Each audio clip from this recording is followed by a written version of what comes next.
Hi ನಮಸ್ಕಾರ, ಯಾಶ್ವಿ ವ್ಲಾಗ್ಸ್ಗೆ ಸ್ವಾಗತ.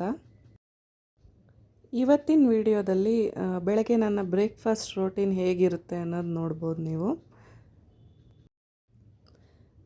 ದಿನ ನಾನು ಬೆಳಗ್ಗೆ ಜಲ್ದಿ ಎದ್ದು ಪೂಜೆ ಸ್ನಾನ ಎಲ್ಲ ಮಾಡ್ಕೊಳ್ತೀನಿ. ಇವಾಗ ನಮಗೆ ಒಂಥರ ಹುಷಾರಿಲ್ದಂಗೆ ಆಗಿತ್ತು. ಆ್ಯಕ್ಚುಲಿ ಇವಾಗ ಕ್ವೈಟ್ ಕಾಮನ್ ಆಗಿಬಿಟ್ಟಿದೆ, ಎಲ್ಲರಿಗೂ ಬರ್ತಾಯಿದೆ. ಚಳಿ ಜ್ವರ ಮತ್ತು ಮೈಕೈ ನೋವು ಈ ಥರ ಎಲ್ಲ ಬರ್ತಾಯಿದೆ, ಕಾಮನ್ ಆಗಿಬಿಟ್ಟಿದೆ. ಅದು ಬಂದಾಗಿಂದ ರಿಕವರ್ ಆಗೋಕ್ಕೆ ತುಂಬ ಕಷ್ಟ ಆಗ್ತಾಯಿದೆ. ಆವಾಗಿಂದ ಸ್ವಲ್ಪ ನಾನು ಬೆಳಗ್ಗೆ ಎದ್ದೇಳೋದನ್ನು ಬಿಟ್ಬಿಟ್ಟಿದ್ದೀನಿ. ಪೂಜೆ ಮಾಡೋದನ್ನೆಲ್ಲ ಸಾಯಂಕಾಲಕ್ಕೆ ಶಿಫ್ಟ್ ಮಾಡ್ಕೊಂಡಿದ್ದೀನಿ. ಜಾಸ್ತಿ ಸ್ಟ್ರೈನ್ ತೊಗೊಳೋದು ಬೇಡ ಅಂತ ಅಂದ್ಬಿಟ್ಟು. ಬೆಳಗ್ಗೆ ಎದ್ದು ನಾನು ಇವತ್ತಿನ ದಿನ ಅವಲಕ್ಕಿ ಮತ್ತು ಹೆಸ್ರು ಕಾಳು ಪಲ್ಯ ಮಾಡಿಟ್ಟಿದ್ದೀನಿ. ಮಾಮೂಲಿ ಯೂಶ್ವಲಿ ಕಾಫಿ ಮಾಡ್ತೀನಿ.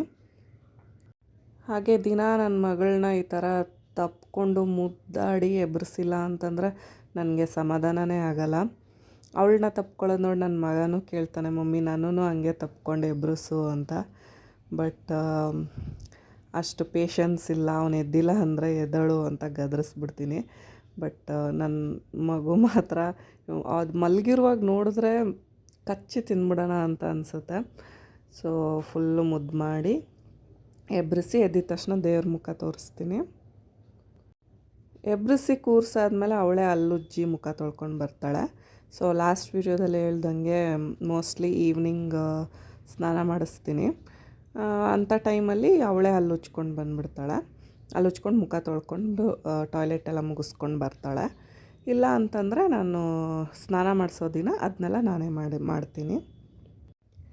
ಕೆಲವರು ಅಡುಗೆ ಮಾಡುವಾಗ ಎಷ್ಟು ನೀಟಾಗಿ ಅಡುಗೆ ಮಾಡ್ತಾರೆ. ನಾನು ರೀಲ್ಸಲ್ಲಿ ಕೂಡ ನೋಡ್ತಾ ಇರ್ತೀನಿ. ಎಷ್ಟು ಕ್ಲೀನಾಗಿ ಎಲ್ಲ ತೆಗ್ದಿಡ್ತಾರೆ, ಕ್ಲೀನಾಗಿ ಅಡುಗೆ ಮಾಡಿ ಎತ್ತಿಕ್ಬಿಡ್ತಾರೆ. ನನಗಂತೂ ಆ ಥರ ಅಡುಗೆ ಮಾಡೋಕ್ಕೆ ಬರೋದೇ ಇಲ್ಲ. ನಾನಂತೂ ಎಲ್ಲ ಈ ಥರ ಮೆಸ್ಸಿಯಾಗೆ ನಾನು ಅಡುಗೆ ಮಾಡೋದು. ಅಡುಗೆ ಎಲ್ಲ ಆದಮೇಲೆ ಒಂದು ಸರಿ ಎಲ್ಲ ನೀಟಾಗಿ ಕ್ಲೀನ್ ಮಾಡ್ಕೊತೀನಿ. ಬಟ್ ಆವಾಗವಾಗೆ ಮಾಡಿದ ತಕ್ಷಣವೇ ಆವಾಗವಾಗೆ ಕ್ಲೀನ್ ಮಾಡ್ಕೊಳಕ್ಕಂತೂ ನನಗೆ ಬರೋಲ್ಲ. ನನ್ನದು ಹ್ಯಾಬಿಟ್ ಇದೇ ಥರನೇ. ಬಟ್ ನಾನು ಆದಷ್ಟು ಟ್ರೈ ಮಾಡ್ತೀನಿ ತುಂಬ ನೀಟಾಗಿ ಕೆಲಸ ಮಾಡುವಾಗಲೇ ಎಲ್ಲ ನೀಟಾಗಿ ಮಾಡ್ಕೊಂಬಿಡೋಣ ಅಂತ ಆದಷ್ಟು ಟ್ರೈ ಮಾಡ್ತೀನಿ. ಬಟ್ ಸಾಧ್ಯ ಇಲ್ಲ ಅಂತ ಹೇಳ್ಬೋದು. ಇವತ್ತು ಆ್ಯಕ್ಚುಲಿ ನಾನೊಂದು ಟಾಪಿಕ್ ಬಗ್ಗೆ ಮಾತಾಡೋಕ್ಕೆ ಇಷ್ಟಪಡ್ತೀನಿ. ಏನಂದರೆ ಪೀರಿಯಡ್ಸ್ ಆಗಿರುವಾಗ ದೇವ್ರ ಪೂಜೆ ಮಾಡ್ಬೋದಾ ಅಂತ. ನಮ್ಮ ಅಮ್ಮ ಎಲ್ಲ ನಾನು ನೋಡ್ದಂಗೆ ನಮ್ಮಮ್ಮ ಅವರೆಲ್ಲ 3 ಡೇಸ್ ಆಗಿದ ತಕ್ಷಣ ಸ್ನಾನ ಮಾಡ್ಕೊಂಡು ಪೂಜೆ ಮಾಡೋರು. ನಾನು ಅದನ್ನೇ ಫಾಲೋ ಮಾಡ್ತೀನಿ. 3 ಡೇಸ್ ಆಗಿದ ತಕ್ಷಣ ನಾನು ಸ್ನಾನ ಮಾಡ್ಕೊಂಡು ಪೂಜೆ ಮಾಡ್ತೀನಿ. ಅವ್ರೇನು ಹೇಳೋರು ಅಂದರೆ ಮದುವೆ ಆಗಿ ಮಕ್ಕಳೆಲ್ಲ ಆದಮೇಲೆ 3 ದಿನವೇ ಲೆಕ್ಕ ಅಂತ ಆ ಥರ ಹೇಳೋರು. ನಂಗೆ ನೆನಪಿದೆ ಅವ್ರು ಹೇಳಿದ್ದು, ಅದಕ್ಕೆ ಹೇಳ್ತಿದ್ದೀನಿ. ಇವ್ರು ಇರ್ತಾರಲ್ಲ, ಲೈಕ್ ಕನ್ಯೆ ಅಂತ ಹೇಳ್ತಾರಲ್ಲ, ಮದುವೆ ಆಗಿರಲ್ಲ, ಮಕ್ಕಳಾಗಿರಲ್ಲ, ಅವ್ರದ್ದೆಲ್ಲ ಮಾತ್ರ 5 ಡೇಸ್ ಇರಬೇಕು ಅಂತ ಹೇಳೋರು. 5 ಡೇಸ್ 7 ಡೇಸು. ಬಟ್ ಮದುವೆ ಆಗಿ ಮಕ್ಕಳಿರೋರಿಗೆಲ್ಲ 3 ಡೇಸು ಓಕೆ ಅಂತ ಹೇಳಿದರು, ನಂಗೆ ನೆನಪಿದೆ. ಆದರೆ ಈ PCOD PCOS ಇರುತ್ತಲ್ವ, ನಮ್ಮಂಥವ್ರಿಗೆ, ನನಗೂ ಇದೆ. ನಮಗೆಲ್ಲ ಏನಂದರೆ 2 ಮಂತ್ಸ್ಗೆ 3 ಮಂತ್ಸ್ಗೆ ಆಗುತ್ತೆ. ಒಂದು ಸರಿ ಆದರೆ 10 to 15 ಡೇಸ್ ಆಗ್ತಾನೆ ಇರುತ್ತೆ.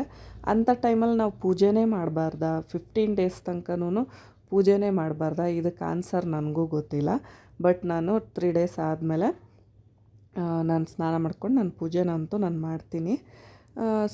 ಇವತ್ತೂ ಈ ವಿಡಿಯೋ ಮಾಡೋ ದಿವಸನೂ ನನಗೆ ಒಂದು 7 or 8 ಡೇಸ್ ಅಂತ ಹೇಳ್ಬೋದು. ಬಟ್ ಅಲ್ಲಿವರೆಗೂ ಎಲ್ಲ ಇರೋಕ್ಕಾಗಲ್ಲ ಅಲ್ವಾ. ನಾನು ಅಷ್ಟೊಂದು ಸ್ಟ್ರೈನ್ ತೊಗೊಳ್ತಾ ಇಲ್ಲ.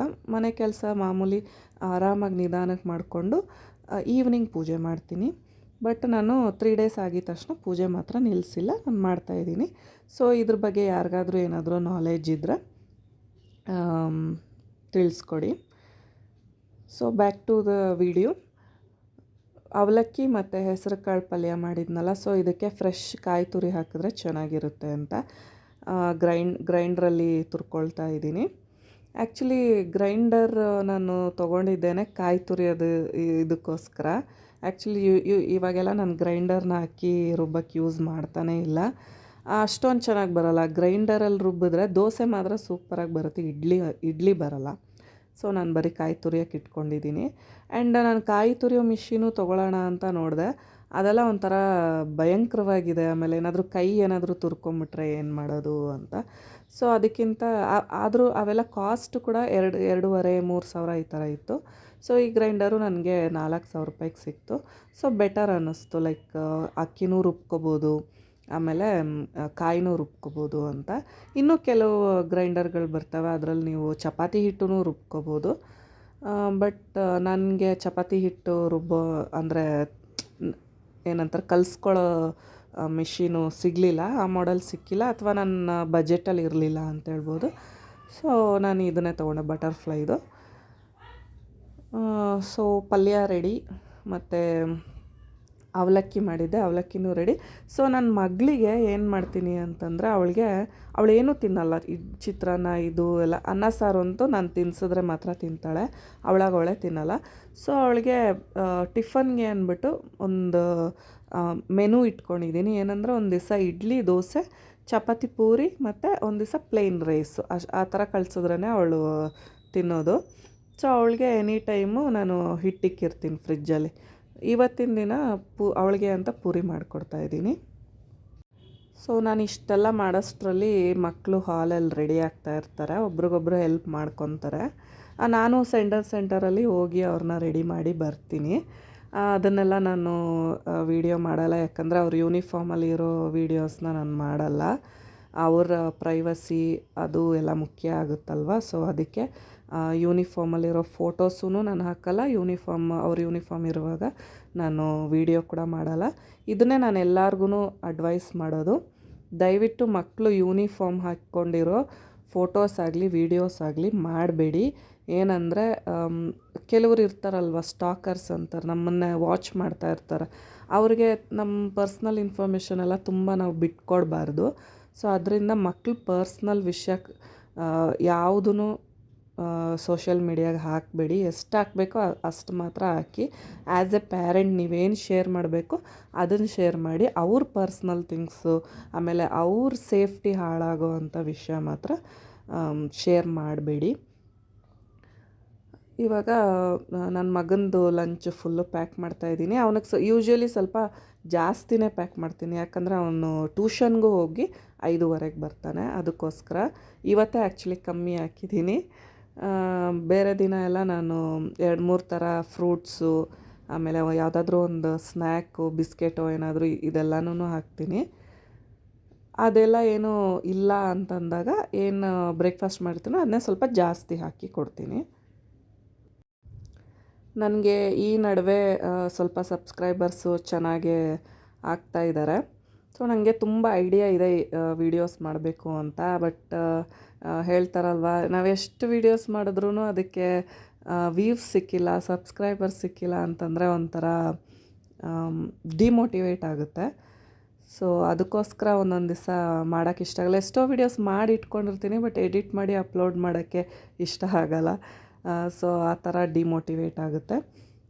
ಸೊ ನೀವು ಯಾರಾದರೂ ನೋಡ್ತಾ ಇದ್ದರೆ ನನ್ನ ವೀಡಿಯೋಸ್ ನಿಮ್ಗೆ ಇಷ್ಟ ಆದರೆ ಪ್ಲೀಸ್ ಒಂದು ಸಬ್ಸ್ಕ್ರೈಬ್ ಕೊಡಿ. ಹಾಗೆ ನನ್ನೆಲ್ಲ ವೀಡಿಯೋಸ್ನೂ ವಾಚ್ ಮಾಡಿ. ನನ್ನ ಮಗಳದು ಈ ಥರ ಟಿಫನ್ನು, 2 ಪೂರಿ, ಹಾಗೆ ಕ್ಯಾರೆಟು. ಏನೂ ಫ್ರೂಟ್ಸ್ ಏನೂ ಇಲ್ಲದೆ ಇರುವಾಗ ಅಟ್ಲೀಸ್ಟ್ ಕ್ಯಾರೆಟ್ ಆದ್ರೂ ಹಾಕ್ಬೋದು. ಬಟ್ ಆದಷ್ಟು ಜಂಕ್ ಫುಡ್ಸ್ನ ಕಮ್ಮಿ ಮಾಡಿದ್ದೀನಿ, ಹಾಕಬಾರ್ದು ಅಂತ. ಆಮೇಲೆ ಈ ಕ್ಲೈಮೇಟ್ಗೆ ಡಾಕ್ಟ್ರ್ ಹೇಳಿದ್ದಾರೆ ಬರೀ ಬಿಸಿನೀರೇ ಕೊಡಬೇಕು ಅಂತ. ಸೊ ಬಿಸಿನೀರೇ ಹಾಕ್ತಿದ್ದೀನಿ. ಸೊ ಇದು ಈವ್ನಿಂಗ್ ಪೂಜೆ ಮಾಡಿದ್ದು ಒಂದು ವಿಡಿಯೋ. ರಂಗೋಲಿ ನನಗೆ ಅಷ್ಟು ಚೆನ್ನಾಗಿ ಹಾಕಕ್ಕೆ ಬರಲ್ಲ, ಬಟ್ ಆದ್ರೂ ಐ ಟ್ರೈಡ್ ಮೈ ಬೆಸ್ಟ್. ಈ ಥರ ಎಲ್ಲ ಇರಬೇಕು ಡೈಲಿ ಅಂತ ನಂಗೆ ತುಂಬ ಆಸೆ. ಒಂಥರ ಭಕ್ತಿ ಮೂಡಲ್ಲಿರಬೇಕು ಅಂತ. ಏನಂದರೆ ನಾವು ಪೂಜೆ ಮಾಡೋದು ಕೂಡ ನಮಗೊಂಥರ ಏನಂತಾರೆ, ನಾವು ಆರ್ಗನೈಸ್ಡ್ ಆಗಿರೋಕ್ಕೆ ಹೆಲ್ಪ್ ಮಾಡುತ್ತದು. ಇವಾಗ ನಾನು ಡೈಲಿ ಪೂಜೆ ಮಾಡಬೇಕು ಅಂತ ಜಲ್ದಿ ಎಲ್ಲ ಕೆಲಸ ಮಾಡೋದು, ಮನೆ ಕ್ಲೀನಾಗಿ ಇಟ್ಕೊಳ್ಳೋದು, ಈ ಥರ ಎಲ್ಲ ಮಾಡ್ತೀನಿ. ಸೊ ನಮಗೇನೇ ಕಷ್ಟ ಇದ್ರೂ ನಾವು ಕೇಳ್ಕೊಬೇಕಾಗಿರೋದು ದೇವ್ರಿಗೇನೆ. ಸೊ ನಾನು ಆರ್ಗನೈಸ್ಡ್ ಆಗಿರಬೇಕು, ನಾನು ಹೆಲ್ದಿಯಾಗಿರ್ಬೇಕು, ಹ್ಯಾಪಿಯಾಗಿರಬೇಕು ಅಂತ ದೇವ್ರನ್ನೇ ಕೇಳ್ಕೊಳ್ಳೋದು. ಸೊ ಈ ಥರ ಪೂಜೆ ಮಾಡಿ ಈ ಥರ ಇರೋಕ್ಕೋಸ್ಕರ ನಾನು ಕೆಲಸ ಎಲ್ಲ ಜಲ್ದಿ ಮಾಡ್ಕೊಂಡು ನೀಟಾಗಿ ಮಾಡ್ಕೊಂಡು ಇಟ್ಕೊಳ್ತೀನಿ. So please subscribe and thank you for watching. ನಾನು ಸಿಗ್ತೀನಿ ನೆಕ್ಸ್ಟ್ ವೀಡಿಯೋದಲ್ಲಿ.